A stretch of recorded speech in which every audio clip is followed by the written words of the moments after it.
Good morning, America. This is Rick Carlesco. If I ever asked any of you to watch a video, I want you to listen to what I have to say. I don't want this to be a progressive message, a conservative message. I need some of you to start waking up. I think that our country's kind of gone blind.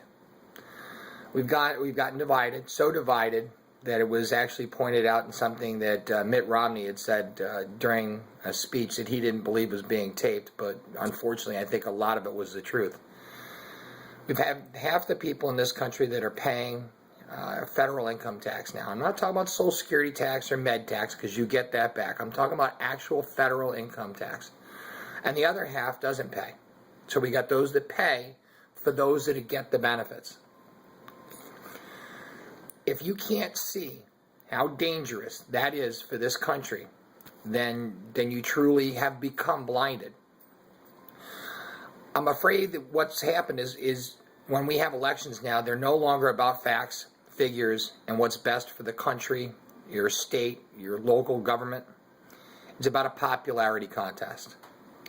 We need to stop watching commercials. We need to stop listening to sound bites. And we need to actually pick up a newspaper and read. And don't just read one side's point of view. Because, if there was only one side, we wouldn't have a democracy at all. What we would have is a dictatorship. You have to have argument. You have to have debate in a democracy, or a democracy can't work.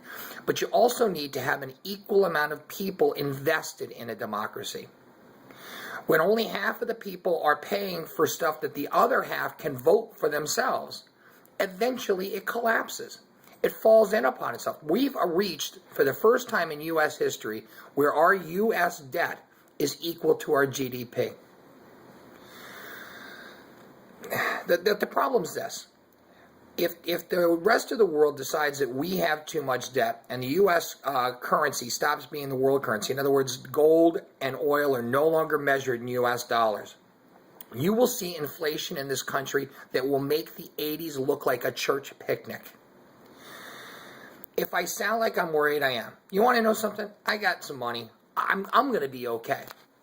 But I got nieces, nephews, grandnieces, and grandnephews out there that I truly worry for. Because when all of this breaks down, what's going to happen is there's going to be people in the streets with guns. Because you can have people that aren't going to have any food because there is no government. And whatever government we have is maybe local government at best. And when there's no food distribution and you can't get something to eat, people are going to start taking desperate measures. Greece was a walk in the park compared to what will happen here. They didn't have guns. I watch financial news all the time. And everybody says, oh my God, there's $3 trillion sitting on the sideline. Well, yeah, it's called a capital strike. This happened in the Depression, too.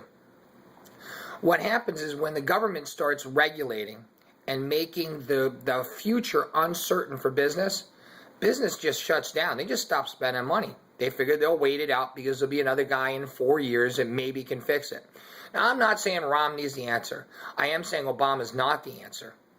The only thing Romney will do for us is stop or slow the bleeding. President Obama says that he wants to cut our deficit by $4 trillion over the next 10 years.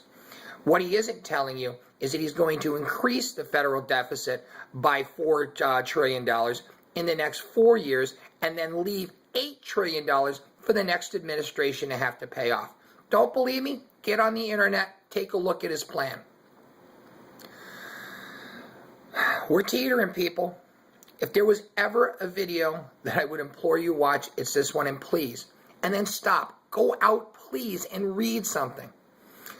Yeah, one of the things that I love that they're saying all the time is that the rich aren't paying their fair share. That's because all people want to look at is what percent of my income am I paying in taxes.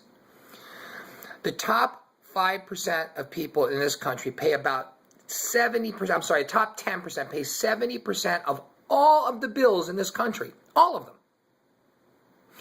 And 50% pay none. Where is that fair? We need to change the tax code. I mean, we all have to have a vested interest in this country or we won't have one. Now, I know that some of you younger people can't think past the nose on your face, and if I don't have it now, because we're in the internet generation, and if I don't get it now, I don't want it now. Start changing your thinking. Because I got to tell you, that short-sighted thinking is going to end this country. And your children and your grandchildren aren't going to have the freedom and opportunity that you were afforded. That's all I've got to say right now. I don't know how else to put it. I'm begging you, please read something. Don't make this a popularity contest. Rick Carlesco, God bless y'all.